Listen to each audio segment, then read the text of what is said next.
Buenas noches, amigas y amigos de RCTV.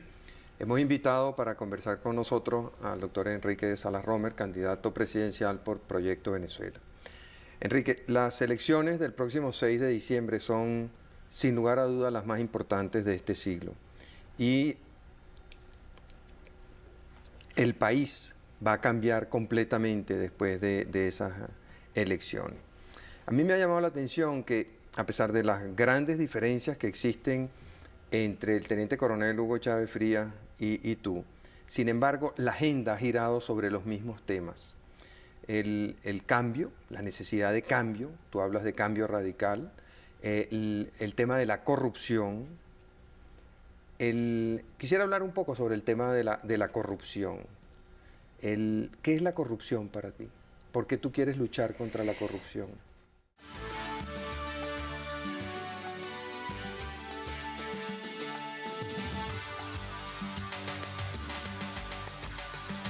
Mira, no es que quiero luchar, Marcel, buenas noches.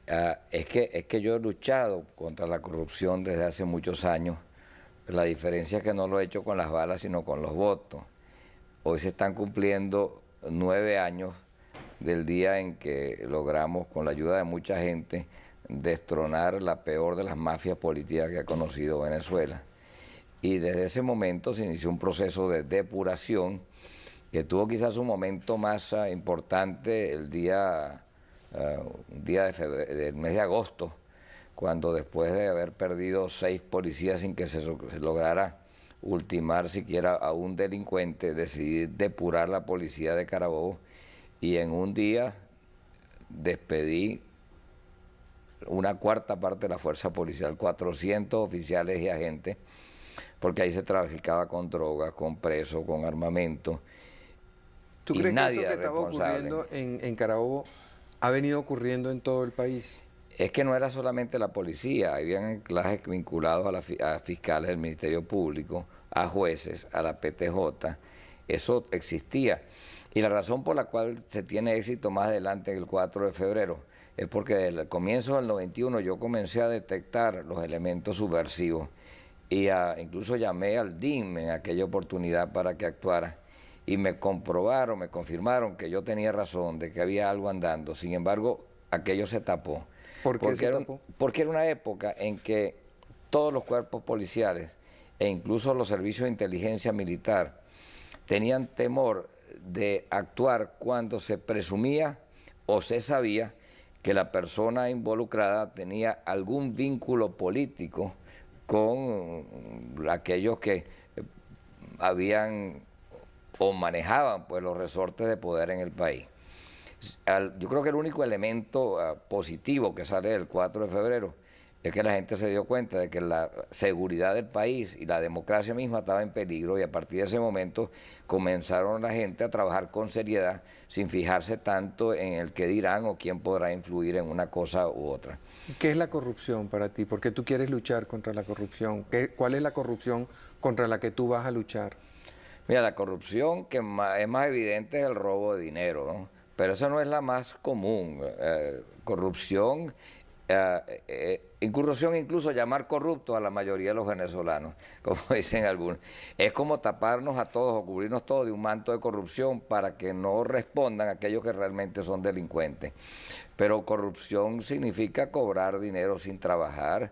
Corrupción implica no atender habilidades, no respetar al ciudadano en sus necesidades, es despilfarrar dinero, no utilizarlo con eficiencia, desviar dinero que puede ser utilizado, por ejemplo, para mejorar nuestros hospitales o para llevar medicina a los enfermos o para construir brucales, aceras, cloacas, calles, y utilizarlo para mantener una clientela partidista cautiva, de manera que se le pueda descontar un 10% de su sueldo para financiar actividades partidistas. Todo eso es corrupción y todo eso yo lo acabé.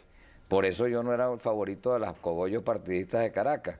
No porque ellos estuvieran directamente involucrados en aquello, sino porque yo estaba rompiendo con un estilo de hacer política que se había hecho costumbre en el país. Por ejemplo, en Carabobo había un famoso Club Cultura y le quitaban un 10% del sueldo a todos, incluyendo a los policías, que para aquella época ganaban solo 4.000 bolívares mensuales. ¿Y qué hacían con eso? Era para financiar las actividades partidistas del grupo que en aquel momento dominaba el partido al cual yo me enfrenté. Pero yo hago una excepción, porque, por ejemplo, Carabobo era un estado adeco, y yo gané y derroté esa mafia con la ayuda de los adecos. Y por eso crecimos, porque abrimos espacio para que todo... Eso fue lo que pasó en Bolívar cuando Andrés Velázquez ganó exactamente también. lo mismo que ocurrió en Bolívar en lucha. Hubo una lucha doble, porque había la lucha, el triunfo de Andrés Velázquez sobre el grupo, lo que llamaban el grupo del Chinolí, que estaba muy vinculado a los Chelis, como estaba vinculado, entiendo, que a Villasmil en Coro, a los llamados bachacos del Zulia. Todo era un proyecto que llevaba... Ahora, ¿por qué en Bolívar Acción Democrática regresa al poder? Jorge Carvajal es elegido gobernador y en cambio en Carabobo no han podido volver a entrar. Porque precisamente por Jorge Carvajal y otros que surgieron desde adentro de su partido a quitarle el poder a esas mafias partidistas. En cambio en Carabobo acaban de pronunciarse en favor del teniente coronel, como tú lo llamas, porque son igualitos, mira, el mismo estilo, las mismas bandas armadas, el mismo sistema de amedrentamiento de la población, son muy parecidos, el deseo de concentrar todo el poder en sí mismo, la falta de consideración con aquellos que puedan disentir de sus criterios. Ahora, ¿a ti no te resulta incómodo aceptar el apoyo de Acción Democrática y de COPEI? Mira, si tú lo concibes como un apoyo de Acción Democrática y COPEI, me resultaría incomodísimo, no porque yo desprecie en forma alguna esos partidos, sino porque el planteamiento que yo me hice y que me sigo haciendo es de un poder ejercido por un presidente absolutamente autónomo en sus decisiones, y podría interpretarse que ese respaldo, que no surge como consecuencia de ningún acuerdo, porque debo reiterar que no hay pacto ni abierto ni encubierto, mi único credencial político es la credibilidad, podría ser interpretado o mal interpretado por la gente. Pero lo que en efecto ha ocurrido es que esos gobernadores, cuyos antecesores me convirtieron en el primer presidente de la Asociación de Gobernadores de Venezuela por unanimidad, Marcel, poniendo a un lado sus intereses partidistas, de pronto se han sublevado tanto en Acción Democrática y en COPEI, y no solamente los gobernadores, sino también los alcaldes, al punto que en el día de ayer 280 y tantos alcaldes de los 330 del país y 15 o 16 de los 23 gobernadores me brindaron un respaldo solidario, y lo que tú oías en aquel auditorio era: tenemos una sola bandera, el tricolor nacional, hay que defender la libertad. Bueno, ese es el tipo de unidad que refleja, para utilizar un término que preocupa mucho y se utiliza mucho en el debate hoy en día, que garantiza la gobernabilidad de nuestro país. Ahora, ¿cómo va a ser? Perdón, pero son ellos, por supuesto, al ellos forzar estas decisiones, le han pedido a sus partidos pues que ellos también puedan brindarme el apoyo. Entonces viene como por trascorrales, pero de una manera muy legítima, porque hay que reconocer también que esas organizaciones partidistas al menos tuvieron suficiente conciencia, suficiente capacidad para entender que había llegado el momento de cambiar, de aceptar que el poder legítimo emanado de la voluntad popular que representaban esos gobernadores y alcaldes electos era la expresión de la nueva Venezuela. Fue como un sacerdote me decía que fue, me visitó el domingo ante la gran cabalgata me decía: Enrique, lo que ha pasado en Venezuela es muy parecido a lo que ocurrió en Alemania cuando cayó el muro de Berlín. De repente todos los parámetros cambiaron, todo es distinto. De modo que sí estamos transitando ahora de repente y casi sin advertirlo por una nación totalmente diferente. Y mi adversario principal, utilizando un término llanero, ha quedado como pajarito en grama. ¿Sabes que cuando un pajarito se para en la grama y mira para todos lados, lo que no sabe dónde está? Bueno, mi adversario convirtió a Alfaro en el símbolo, en la encarnación de todo lo malo que tiene este país, y de repente desapareció Alfaro. Bueno, desaparecido Alfaro, él no sabe a quién atacar.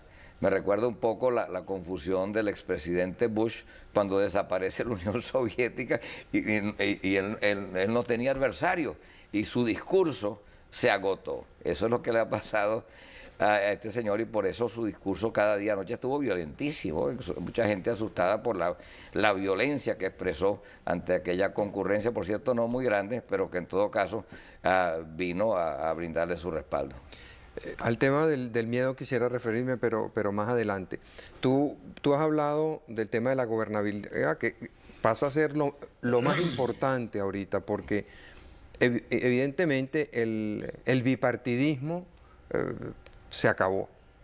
Y Acción Democrática y COPEI tendrán que repensarse, tendrán que cambiar sus dirigentes, tendrán que cambiar su modelo de hacer política, por lo menos el que han seguido en estos últimos 15 o 20 años, tendrán que repensarse o que refundarse.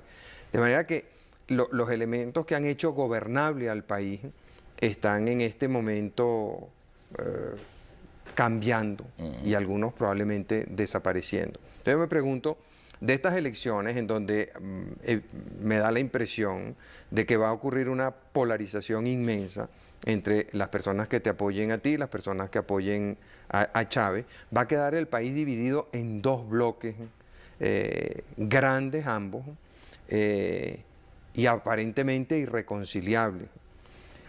¿Cómo vas a hacer tú para gobernar sin tener el apoyo de Chávez y su gente?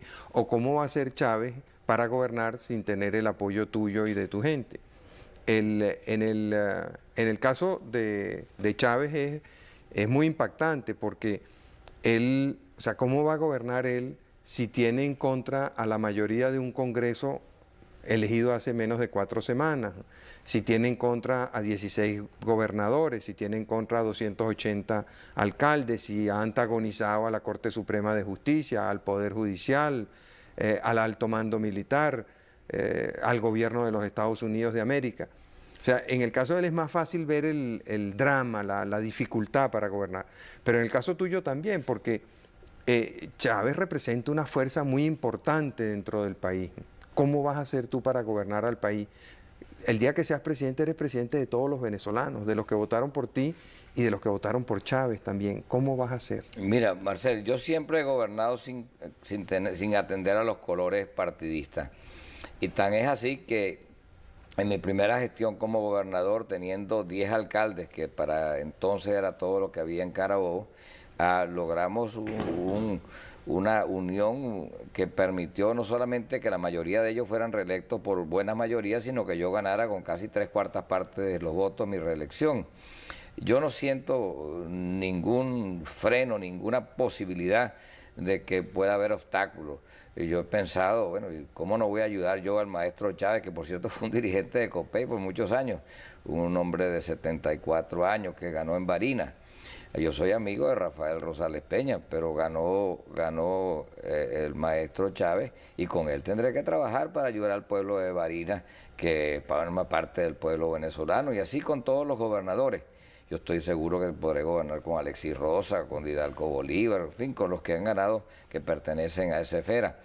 Ahora, lo importante es entender que nosotros ya dejamos atrás, es decir, ese pacto de Punto Fijo fue muy importante para la Venezuela de aquel momento, porque no existía una sociedad civil. Entonces, ¿quiénes mandaban? Eran los 3 partidos más importantes, a través de sus jefes, que ejercían una autoridad completa, porque eran líderes y además porque tenían poder de convocatoria de calle. Me refiero a Rómulo Betancourt, a Villalba y a Caldera. El jefe de la CTV y el jefe de Fedecámara, que se encargaron pues de darle ese poder, y entonces ellos se reunían entre sí y resolvían los problemas más graves del país para evitar una sonada militar, para comenzar esta experiencia. Pero han pasado 40 años. En 40 años se crearon universidades, colegios. Por cierto que mi adversario dice que todo lo que ha ocurrido en los últimos 40 años es corrupción. Bueno, ¿y qué pasó entonces? ¿De dónde salió la clase media venezolana? ¿De dónde surgieron las industrias? ¿De dónde surgieron las universidades? Pero en cualquier caso, va surgiendo una sociedad mucho más organizada. Hoy en día la sociedad venezolana es bien compleja, la sociedad civil está muy bien estructurada, hay expresiones del sentir de muchas áreas, no solamente empresariales y laborales, sino hay cooperativistas, gente que se preocupa por la cultura, por el medio ambiente, voluntarios, qué sé yo, científicos, todo el mundo está organizado. Entonces ese pacto ya no es reflejo de la nación. Por otra parte, con la descentralización hemos electo directamente gobernadores y alcaldes que son legítimos representantes de sus respectivos pueblos. Entonces tú necesitas un tipo de liderazgo capaz de orquestar voluntades y no de imponer criterios. Por supuesto que tú tienes que orientar a la nación, tu función es esa. ¿Y por qué crees tú que puedes hacer eso mejor que Chávez? Porque lo he hecho, bueno, porque él nunca lo ha hecho. Es decir, él es un hombre de formación militar, de dar órdenes, de decir a la derecha, a la izquierda, disparen, no disparen. Pero en este caso se trata de actuar como el director de una orquesta sinfónica, que tiene que conocer un poco de lo que hace todo el mundo, pero no pretender jamás saber más que los especialistas, y que debe dirigir, armonizar criterios para que marchemos en una dirección clara. ¿Y que quiénes son esos criterios? Criterios de los alcaldes, de los gobernadores, depositarios, repito, de la voluntad popular, pero también en el sentido horizontal, con la sociedad civil, desde los vecinos hasta los representantes de los sectores, digamos, más sofisticados de la vida nacional. Es mucho más complejo gobernar hoy en día, pero también es mucho más profunda la raíz de la democracia venezolana. Ahora, ¿por qué crees que tú puedes luchar mejor contra la corrupción que Chávez? Bueno, yo creo que puedo luchar por la corrupción con las armas de la democracia. Y también porque lo he hecho, te repito, así como depuré la policía, acabé con cualquier manifestación de las que antes señalé, del partidismo clientelar, de la flojera, de la negligencia en la administración pública, porque logramos convertir el sistema hospitalario de Carabobo en el mejor sistema del país, de tener el único centro de servicio para auxilios y emergencias, de construir vivienda para las madres pobres y de equipar todos los barrios de manera de que no hay un solo barrio que existiera cuando yo llegué que no tenga todos los servicios hoy en día. Construimos la mejor potencia deportiva, el gran puerto del Caribe, Puerto Cabello, es manejado hoy en día con 189 personas nada más. ¿Cuántos tenía cuando tú llegas? 5.300. Pero esa eficiencia de Puerto Cabello ha permitido crear decenas de miles de empleos en otras partes, y con las utilidades del puerto, Puerto Cabello se ha convertido en la cuarta ciudad más atractiva para la inversión privada. Aquel galpón inmundo que era el aeropuerto de Valencia hoy es el segundo aeropuerto internacional del país. La mejor red de autopistas y carreteras está en Carabobo. Yo no te estoy hablando no me la estoy echando, porque hay otros estados que también han hecho avances. Pero lo que sí trato de explicar es que eso fue posible porque despartidizamos para que el gobierno fuera para todos y para que pudiesen integrarse a nosotros gente capaz, con capacidad gerencial, con vocación de servicio, con talento, con capacidad. Y también porque con la descentralización acercamos el poder al pueblo. La gran revolución que está ocurriendo en Venezuela nace del hecho de que la descentralización le ha quitado poder a las roscas políticas que antes dominaron totalmente el escenario nacional y ha acercado ese poder al ciudadano. Y ahora el ciudadano, con ese poder en sus manos, elige sus gobernadores, elige sus alcaldes, que aun cuando por supuesto tienen que actuar bien porque responden y tienen que responder a esos ciudadanos, son la expresión legítima de un poder arraigado en el vecino y no de un poder que se domina desde las élites de poder. ¿Y tú crees que por eso es que los alcaldes y los gobernadores de Acción Democrática y COPEI insurgen contra los cogollos de esos partidos? Es que no, insurgen contra las decisiones, no es una cuestión de carácter personal, es un cambio. Yo no creo que nadie se siente derrotado en este momento, simplemente se abrieron las compuertas. Bueno, tú ves con lo que ocurrió en Acción Democrática. A mí me parece una cosa asombrosa que hayan ¿cómo llaman eso? Expulsado a Luis Alfaro Usero, que hasta ayer era el caudillo de esa organización. Y con quien yo, Pepaso, tenía una relación cordial. aunque él dice que no me conoce. Como que no era recíproca, te iba a decir, porque no, la porque guerra sucia contra ti, quien más la muy dirigió dura, fue muy él. dura, muy dura. Pero mi actuación en política es decir, cuando uno está en esta batalla, uno tiene que esperar. Esta es una batalla, sin sangre, pero una batalla. Y uno no puede esperar que la gente no le dispare, ¿no? Yo creo Uno de los temas que ha estado también muy presente en la campaña, de una manera directa, algunas veces, de una manera indirecta, otra, es el tema del patriotismo. Si uno, en el discurso de Chávez, la patria y el patriotismo está continuamente presente y él cita mucho pensamientos del Libertador, y siempre está latente pues esa idea de la patria, la grandeza de la patria. En Proyecto Venezuela, aunque es menos obvio, también uno ve lo mismo, pues la simbología. El proyecto se llama Venezuela, no se llama partido tal o partido cual, sino Proyecto Venezuela. Los colores son los más parecidos a la bandera nacional que permite la ley, la simbología del caballo, y sobre todo el caballo blanco, la evocación de Carabobo y de la gesta independentista. ¿Qué es la patria para ti? El sol que brilló, según los poetas, sobre la batalla de Carabobo. Sí, yo creo que hay un renacer del sentimiento nacional. Parte del proceso de la globalización nos lleva, por razones existenciales, a afincarnos en nuestro sentido de identidad, y eso, por supuesto, está patente en la descentralización en cuanto buscamos nuestras querencias prístinas, nuestro apego a la patria chica, pero también en cuanto significa darle valor a nuestra nacionalidad. Pero hay una gran diferencia entre nosotros. Para mi adversario, el patriotismo significa tomar las armas. Tomar las armas. Por eso a mí me ha extrañado mucho que él se pasee como reina de belleza y nunca se monte en un caballo siendo llanero, ¿no? Pero bueno, son cosas que la sociología las tendrá que interpretar. Pero él la interpreta desde un punto de vista estrictamente militar y repite algunas frases del Libertador. Y por cierto, la pregunta tuya me hace recordar una frase de Noemí Sanín, que fue embajadora de Colombia acá, y cuando, siendo ella canciller de la República Colombiana, yo la visité en mi condición de presidente de la Asociación de Gobernadores de Venezuela. Ella tuvo una frase muy hermosa. Ella me dijo, bienvenida a la Cancillería de las Repúblicas Bolivarianas. Ustedes tuvieron al Bolívar fogoso, joven, militar. Nosotros tuvimos la suerte de tener el Bolívar maduro, al estadista, ¿no?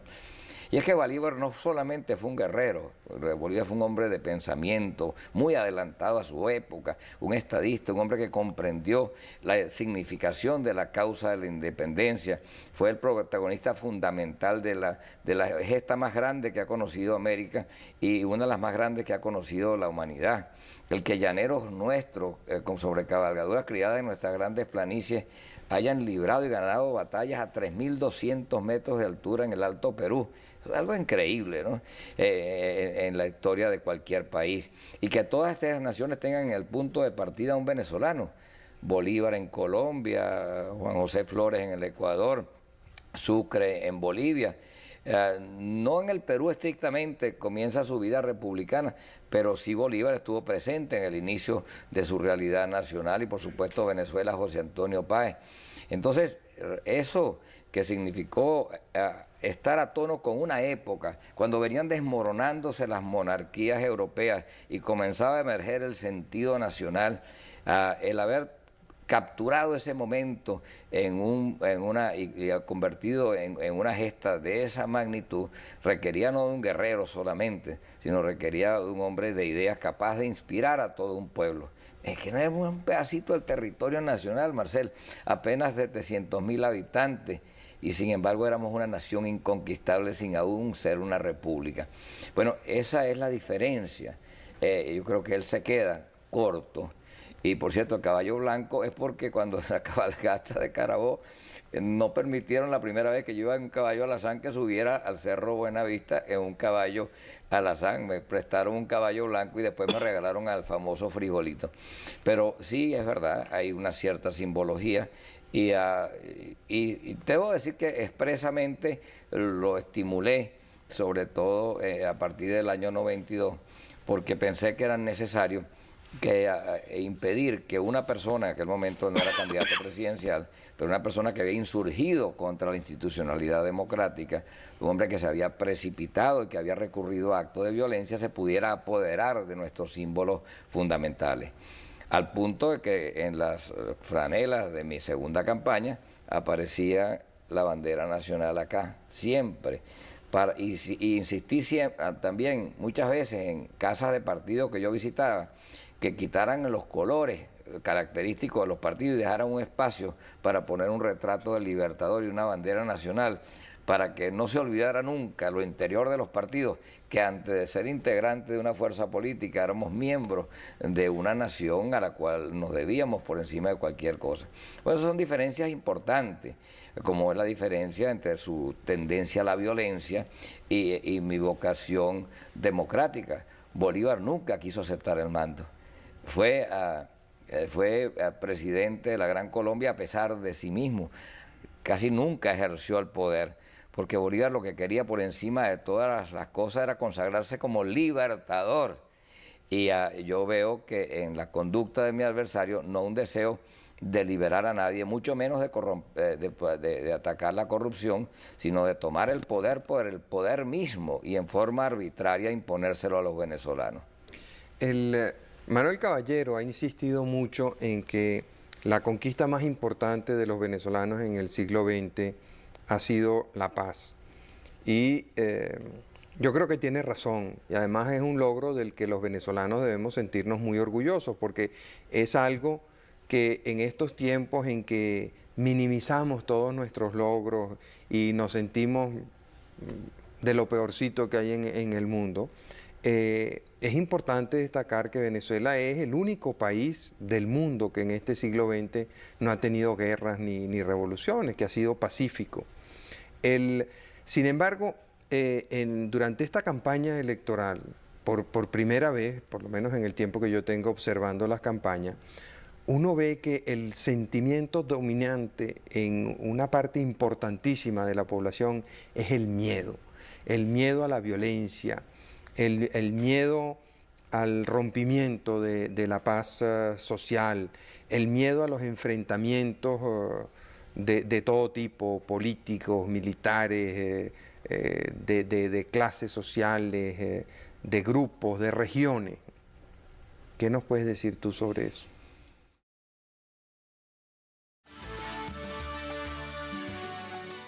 Sí, bueno, te iba a decir que bueno, estamos en la... Yo me imagino que una madre cuando espera al hijo, aparte de los dolores de parto, siente cierto temor por su propia vida, ¿no?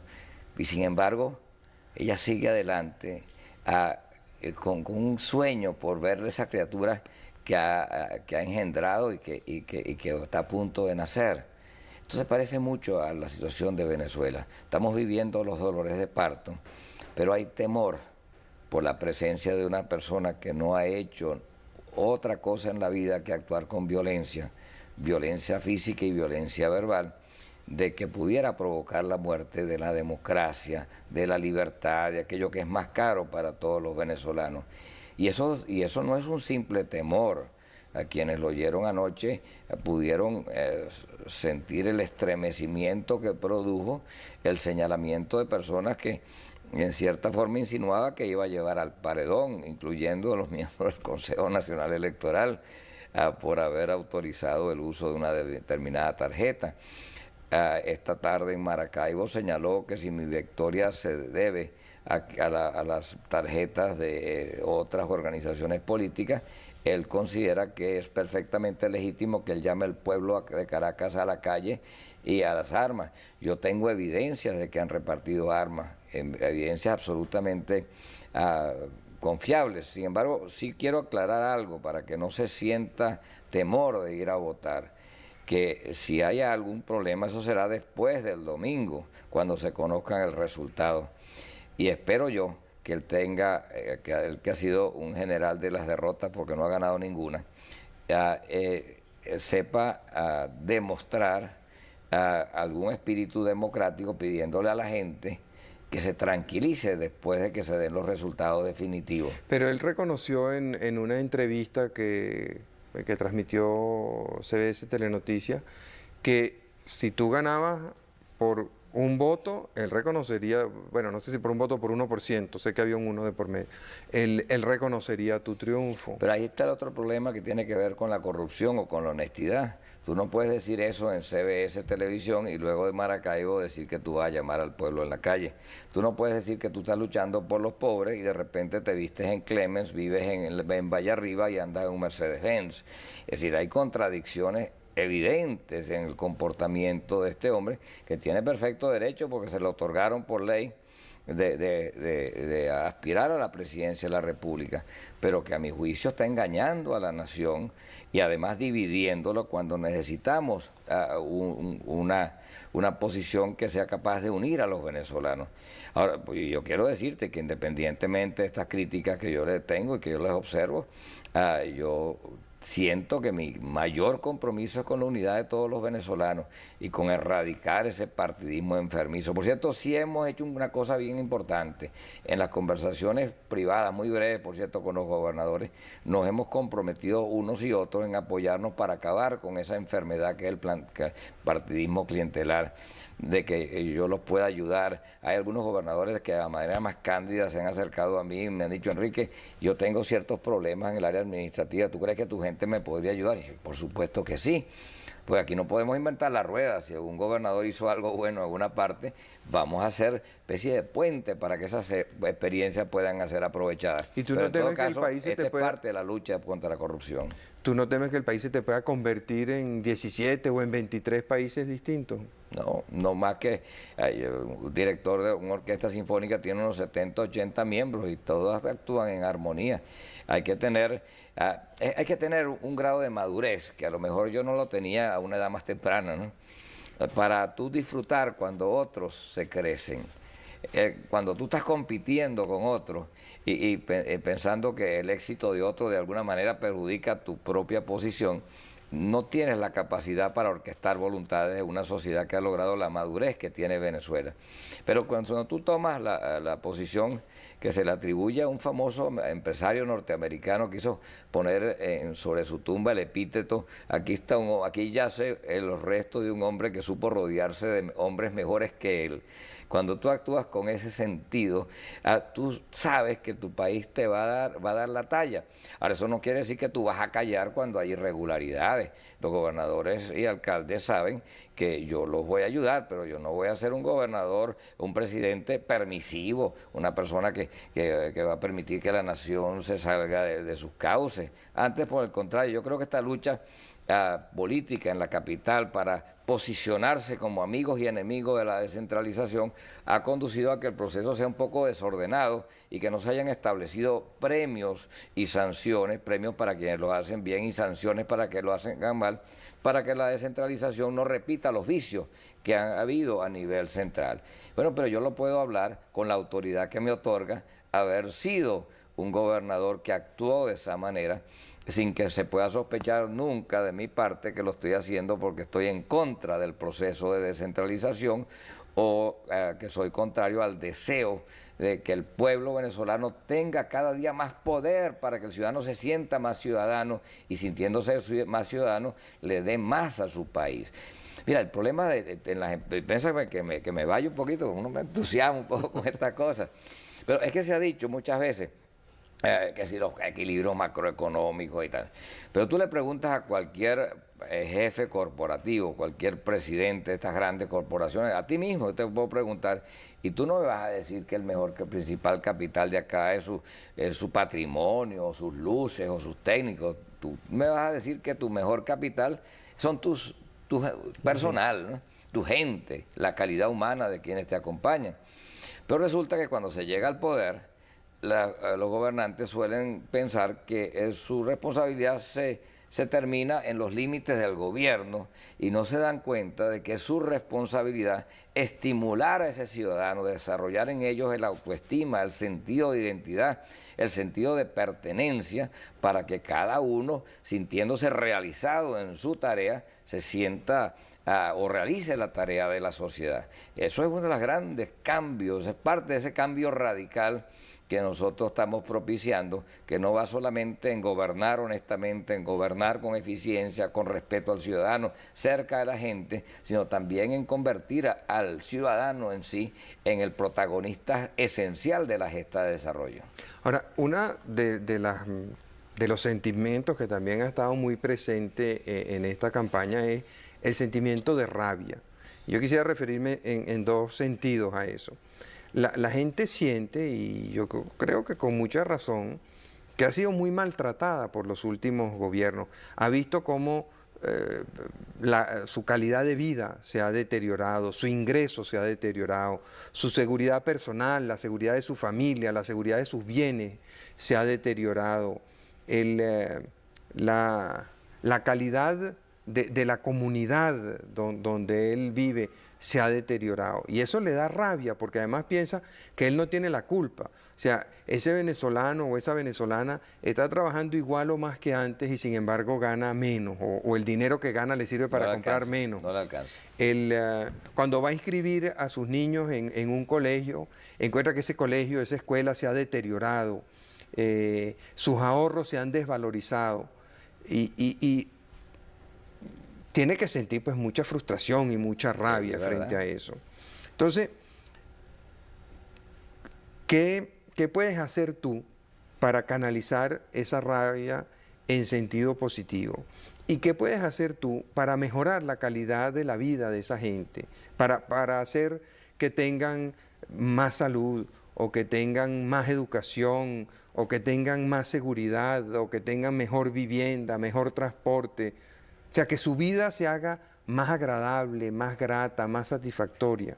¿Qué puedes hacer? Fíjate que estás planteando un aspecto que permite diferenciar totalmente la forma como yo concibo este proceso dirigido a mejorar las condiciones y la calidad de vida del venezolano y lo que plantea el otro candidato. Para comenzar, el otro candidato genera violencia. La violencia crea incertidumbre. La incertidumbre ahuyenta como ya ha ahuyentado los capitales, genera desempleo.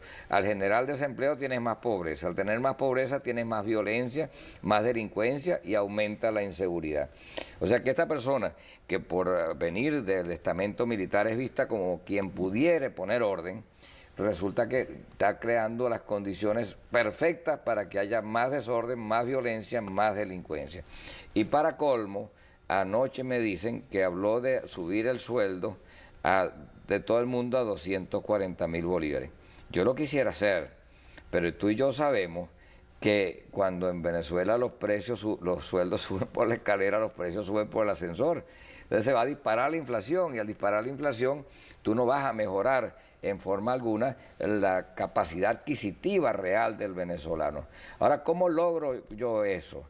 Mira, si tú tienes buenos hospitales, servicios de emergencia gratuitos como los que va a tener Caracas, aquí por cierto tengo el folleto del Plan Caracas, con las... Ahora, todos los gobiernos nos han prometido buenos hospitales y buenas escuelas. ¿Por qué el tuyo va a ser distinto?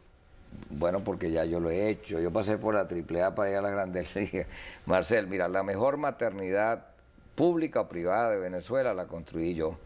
Es la maternidad, le llaman maternidad del sur en Valencia. El Hospital Central de Valencia, yo lo convertí en la ciudad hospitalaria Enrique Tejera porque tiene varios hospitales. Y durante el gobierno de mi hijo, hace 6 meses, recibió la Cruz de Sanidad como reconocimiento del Ministerio de ser el mejor hospital público del país. Solamente una vez antes del Hospital Van Grieken de Coro, que antes era manejado por PDVSA, había recibido ese tipo de reconocimiento. Durante mi gestión se redujo en un 35% la mortalidad infantil. Durante mi gestión se creó el sistema de atención inmediata que lo va a tener, repito, Caracas, funcionando a partir del helicoide, donde va a estar la gran central de control Carabobo, la experiencia de control Carabobo convertida en control Caracas y control Venezuela, para integrar por satélite todos los servicios de auxilio de emergencia, incluyendo policía, ambulancias, servicios bomberiles, vehículos de rescate, defensa civil y todo eso también integrado con miles de voluntarios que hay en todo el país que se dedican a estas cosas. Pero esa es una forma de reducir el costo de la vida. Cuando la persona está enferma y está hospitalizada, los medicamentos los provee como los debe proveer el hospital público. Ahora también si hay mejores escuelas públicas, podrán ¿Y cómo vas a hacer tú mejores escuelas públicas? ¿Qué más quisieran todos los presidentes que hemos tenido y sin embargo hemos visto cómo las escuelas han venido empeorando? Bueno, pero porque hay 100.000 niños ya en Carabobo, y este es un programa que yo inicié, pero los méritos son de mi sucesor, a escuelas en vías de la excelencia donde los niños tienen 2 comidas diarias, aprenden computación, tienen deporte de forma obligatoria, están manejadas por las comunidades. Mira, si se puede hacer en Carabobo. ¿Cómo se puede hiciste hacer en con todo los Venezuela. gremios y los sindicatos? Mira, no han dicho ni pío, yo tengo unas relaciones cordiales. Mira, el secreto de todo esto es demostrar que las cosas sirven y las cosas funcionan. Si yo hubiera comenzado por tratar de arreglar todos los hospitales de Carabobo, hubiese tenido lo que tuve al comienzo, huelgas generales. Pero cuando se demostró que nosotros podíamos tener médicos, iguales que los médicos que estaban trabajando en el hospital, que trabajaban las 24 horas del día, que estaban pendientes de sus enfermos, que había un servicio de ambulancias eficiente, que atendíamos un paciente cada 4 minutos y medio. Ya llevamos 8 años atendiendo un promedio de 110 a 115.000 pacientes en forma gratuita. Ese ejemplo y la presión que estos médicos empezaron a ejercer sobre los centros de emergencia provocó un cambio cualitativo y regresó el sentido de responsabilidad que se había perdido no por culpa de los médicos, sino porque el médico, al no tener medicina, al no tener instrumentos, se fue sintiendo como impotente para salvar vidas y poniéndose un poco, sin quererlo, de espaldas a lo que es su vocación, la de sanar al enfermo. Entonces, eso fue produciendo pues un cambio como en bola de nieve hasta que finalmente llegó a los hospitales se organizaron en red con los ambulatorios y comenzó a funcionar todo como un sistema integrado. Bueno, eso se va a lograr en todo Venezuela. Hay muy pocos hospitales del país que yo ya no haya recorrido. Durante esta campaña electoral he visitado casi todos los hospitales principales del país. Yo te puedo decir cómo funcionan los hospitales del Zulia, los de Trujillo, los de Mérida, los de Barinas, los hospitales de Apure, los hospitales de Aragua, los hospitales de todo el oriente del país. Nadie me puede meter cuentos. Y no le sorprenda a los señores directores de hospitales que yo me le escape a la casa militar de pronto y me aparezca a la hora menos imprevista en un hospital a ver si están funcionando, porque así manejo yo las cosas. La casa militar yo no sé qué va a hacer conmigo, pero a mí no me van a tener encerrado y amarrado para que yo no pueda descubrir. Ellos lo hacen por proteger al presidente, pero proteger demasiado al presidente a veces desprotegen involuntariamente a un pueblo que necesita que su presidente esté encima de las cosas. Uno de los temas que más angustia a la gente es el tema de seguridad. La gente, sobre todo en los barrios, cuando sale con temor, cuando regresa con miedo. Continuamente son objeto de agresiones, de asaltos, de balaceras. ¿Qué puedes hacer tú por eso? Sí, bueno, cuando empezamos a hablar de la inflación y el costo de la vida, yo me fui por el camino de los servicios que nosotros podemos mejorar para bajar el costo de la vida. Uno de ellos, por supuesto, es que la gente tenga acceso al transporte colectivo, que no pierda 2 y 3 horas en el tráfico, que las madres no tengan que levantarse a las 4 de la mañana para que el niño pueda ir a la escuela, y que sobre todo todas las comunidades pobres puedan irse integrando en pequeñas ciudades que tengan cada una de ellas un centro donde no solamente puedan ellos departir y compartir experiencias, sino tener acceso al deporte, a la escuela, a la religión, al arte. Y todo eso no es como un sueño. No, o sea, ¿cómo se puede hacer todo eso? Bueno, aquí está el Plan Caracas. El Plan Caracas comprende el Control Caracas. Yo hablo de Caracas, pero esto es para todo Venezuela. Hablo de Caracas porque el Distrito Federal es responsabilidad del presidente de la República y porque las características topográficas de Caracas hacen mucho más difícil el proceso de desmarginalización. Por ejemplo, yo entro a una ciudad plana. O sea, el plan Maturín tiene que ser responsabilidad del gobernador del estado de Monagas. Sí, pero lo vamos y el a hacer. plan Maracaibo tiene que ser responsabilidad del gobernador del estado. Claro, debe ser. Y con los alcaldes, pero siempre trabajando juntos, porque hay experiencias que no hay que inventar. Normalmente cuando tú entras a una zona popular, tú comienzas por meter las cloacas, primero el agua, porque sin agua no hay cloaca, porque no corren.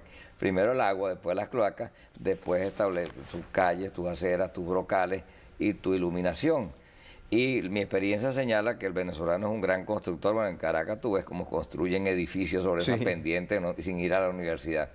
Y te demuestra que no son seres marginales, solo que no le hemos dado apoyo. Ahora en Caracas tenemos que trabajar de atrás para adelante. Tenemos que comenzar. La idea es que vamos a construir, y esto primero que quiero decir, que sepan que eso es enteramente factible, con un 30% de los ahorros de política habitacional de un solo año se pueden construir estos 37 centros comunales, uno para cada 40 o 50 mil habitantes que están planificados para Caracas. ¿Qué es lo que tú haces? O sea que el dinero existe. Existe, está allí, Marcel, y no se aprovecha. Ahora, ¿qué es lo que tienes que hacer tú para que la gente deje de sentir que vive en una jungla de concreto?